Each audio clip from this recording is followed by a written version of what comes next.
Hi everyone, this video is about the chemistry of the nectar drop or the Amrita drop, and also about what's known as the puberty of the hypothalamus. Now, the word kundalini conjures up many images to the mind. For some, they think of demons and fearful entities with adverse consequences. For others, they see a sleeping serpent coiled at the base of a tree. But really and truly, the word kundalini just means life force or source energy. It's parallel with creative light, also known as photon light or electromagnetic energy, electromagnetism. Far from being simply like this mystical or woo-woo thing, kundalini is the subatomic force behind or in everything that's featured in our holistic experienced reality, inner and outer. Whether through investigations into dark matter and string theory, or the study of quantum light physics, the quest to understand and quantify this creative essence is the tale as old as time. Science has proven that kundalini energy literally alters the neurons of the body. But there's so much more to it than that. The neuroendocrine system is actually the intermingling of neurons and the secreting endocrine glands. So when we align with the balanced and life-promoting characteristics of this source energy, of this kundalini, we automatically increase its flow in the body. And in turn, this causes the endocrine glands to perform biochemical or alchemical shifts that we know promote healing and wellness in all levels of the body, all of the somatic divisions, body, mind, soul, and spirit. It's really these biochemical alterations promoted by the neurons of the nervous system that cause the felt experience of awakening, along with the purification of the lymphatic system and CSF, which is part of the lymphatic system, which happens part and parcel with the process. Stuart Savatsky of the Emerging Sciences Foundation refers to the Kundalini process as a form of lifelong puberty powered by the hypothalamus.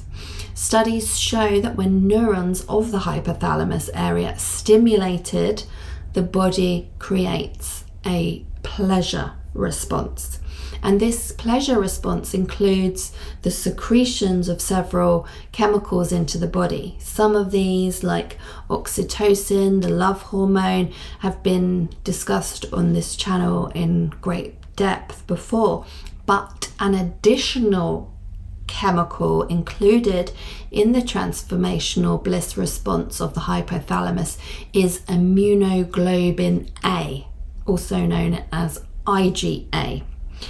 Interestingly, the Sanskrit term for IgA is madu, meaning honey or nectar. So this is linked to when we feel that taste, that sweet nectar at the back of our throat or in our mouths sometimes, coming through at the height of kundalini awakening.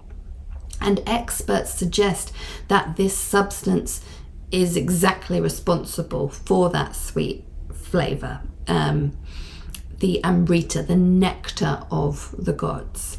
So through the heightened activity of the hypothalamus, we can feel the IgA release and even taste it sometimes in the back of the mouth and throat. Now, this is really interesting because it's always been like this enigmatic, like woo-woo topic of like, you know, can you really taste like something sweet in your mouth? Is it really the nectar of the gods? Where's that even coming from? How does that work? And it's been a very veiled, very hidden subject. But more recently, the discovery of the tubercle gland, which is a previously overlooked set of salivary glands located near the torus tubarius in the nasopharynx, so kind of behind there, have sparked interest into its potential physiological and esoteric significance as the place where that nectar drop is coming from. Although scientific research on the tubercle gland is still in its early stages, some theories do indeed draw connections between this gland and the secretion of IgA, the mystical nectar. And this gland, again, its proximity to the nasal cavity and the throat suggest it plays a role in maintaining mucosal immunity, which also involves the secretion of IgA. And Stuart Savatsky says that IgA release is just part of the lifelong puberty powered by the hypothalamus, a puberty or an evolution that changes every cell in your body. So it's kind of like another aspect of the alchemy of ascension, parallel to pineal metabolism and all of those things. Savatsky says that some candidates actually claim to feel the DNA in their cells, just like they can feel breath entering and leaving their bodies. They can feel DNA. And DNA is eternal. DNA can replicate itself and grow new cells, and those cells can grow new cells, and those cells can grow new cells. And that's the manifestation of eternal creativity via DNA. What's also interesting is that when a person experiences or tastes a sweet nectar in their mouth and throat, they are said to be able to transfer the sweet nectar to another person via their saliva, causing the other party's alchemy to shift as well. And Stuart Savatsky says the transferal of chemicals has the effect of an aphrodisiac and an enlightening hormone, boosting mood, enhancing raw natural attraction, and being very awe-inspiring to the other person in many ways, not just physical attraction to each other. But he says that both parties' adrenaline presence is changed to such a degree that it's like an experience of divinity. And he says that this is where the phrase "kisses sweeter than wine" actually stems from. In some couples, this causes a shift in perception to the degree where the sensation of physical intercourse and orgasm is superseded and diminished in knowing how incredible this kiss of immortality is. By experiencing that incredible, blissful kiss, it's actually said to be better than an orgasm brought on through intercourse. So that's absolutely, very interesting in itself. When couples share their brain orgasms, they realize that intercourse is simply for procreation and is a lesser physical treat than the climax of hypothalamic maturation. Consequently, the abortion rate decreases, as does divorce, substance abuse, and other sorrowful social problems.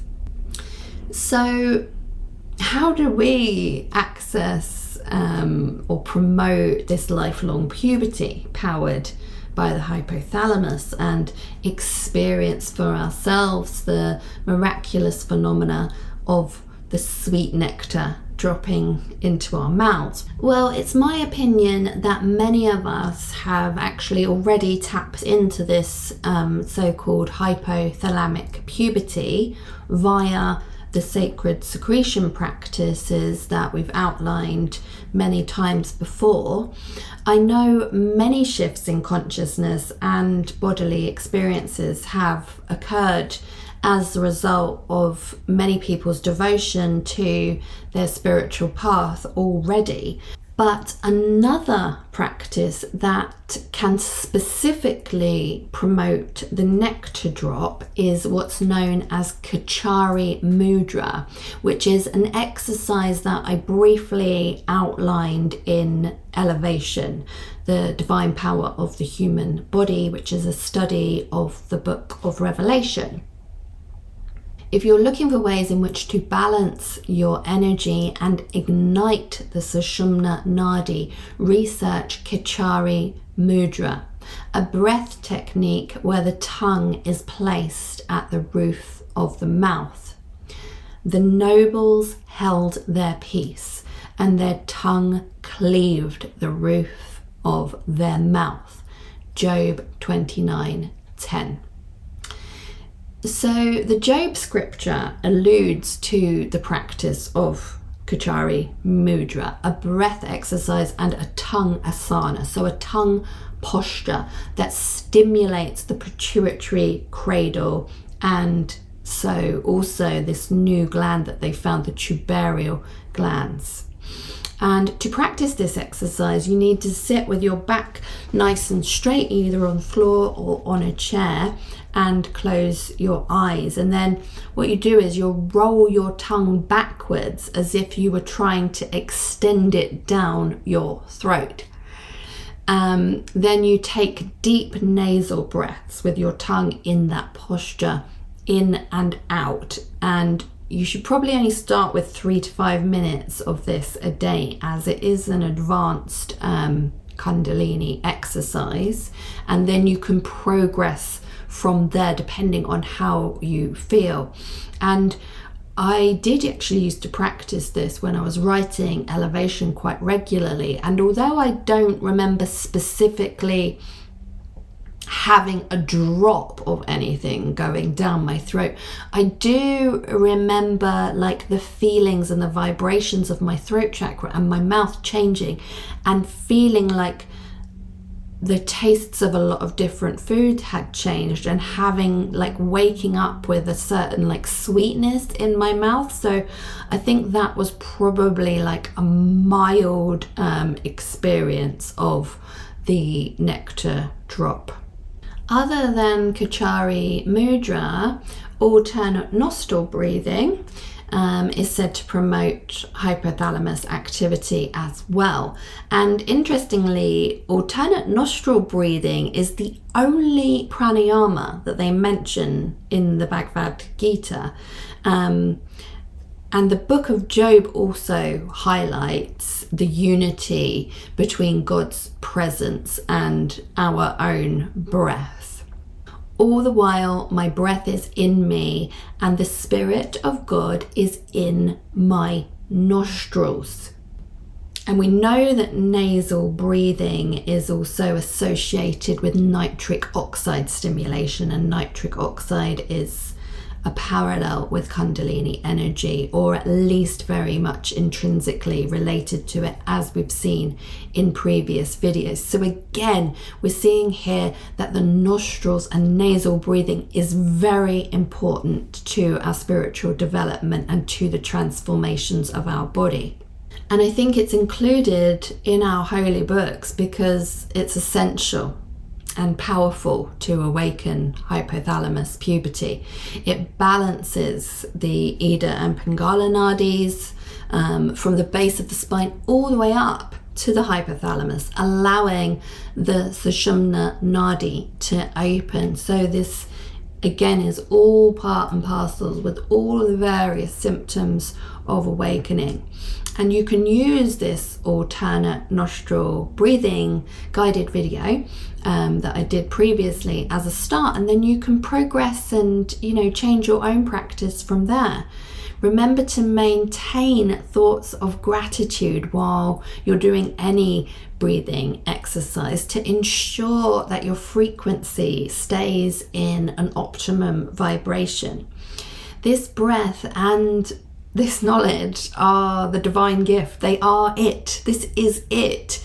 So it's so easy to be grateful for it, to know that we are generating the molecule of health, nitric oxide, by taking deep nasal breaths, to know that we're balancing Ida and Pingala and enlightening or igniting the Sushumna Nadi through deep nasal breaths, to know that we are coming into a hemisync situation that helps to balance the pineal with the pituitary by taking deep nasal breaths. Like, it's the easiest thing to do, and yet so many people aren't realizing or aren't practicing it and allowing the benefits to just naturally grow and blossom in their lives. There doesn't need to be this like big desire and big push and big like complicated program of different things happening. Just to sit down and breathe will start to build and start to make changes in you and start to bring you along your spiritual path with ease. And now, as we've had pointed out as well, to initiate this hypothalamic puberty and to initiate the nectar drop and the sacred sex practice of the kiss of life. Kiss is sweeter than wine, where you're coming into an even deeper relationship with your significant other. And another practice that I simply have to mention here is bhakti. And we know that bhakti is fully aligned with the sacred secretion process, with the physiological alchemy of ascension, that transforms and changes us to such a degree. And bhakti is simply the disposition of loving awareness, and we can emanate bhakti in so many ways, simply by feeling grateful, by loving on people, by loving on ourselves, by loving on our reflection, by complimenting people, complimenting our reflection, and looking for the good in every person and looking for the good in ourselves. Smiling, joy and laughter also promote IgA secretions as well. So this is really what's meant by the following quote. Joy is the greatest revitalizing power, not just in a symbolic way, but actually in the body. Joy is the greatest revitalizing power. Generosity, patience, and benevolence, they all help us to embody unconditional love and to boost our inner alchemy. Doing this day after day, week after week, noticing the gifts around you, forgiving and hindgiving, releasing and allowing, appreciating everything that comes to us just as it is. This is all part and parcel of bhakti. Acceptance and awe are nourishment for your soul and literally for your biochemistry, nourishment for your alchemy. All the world religions point to these powerful practices as a way of life. These teachings are coded within Sanskrit texts, Taoism, and of course biblical stories too, just to name a few. When you cultivate hypothalamus puberty, you'll be able to forgive and let things go to a profound degree, according to Stuart Savatsky. You'll be untouchable and unhauntable. I love that. Your chemistry or alchemical state will have matured so exponentially that you'll be able to transfer into immortal light realms, as John did in the book of Revelation, and experience timeline shifts, your reality changing, notable alterations of consciousness and of world perception.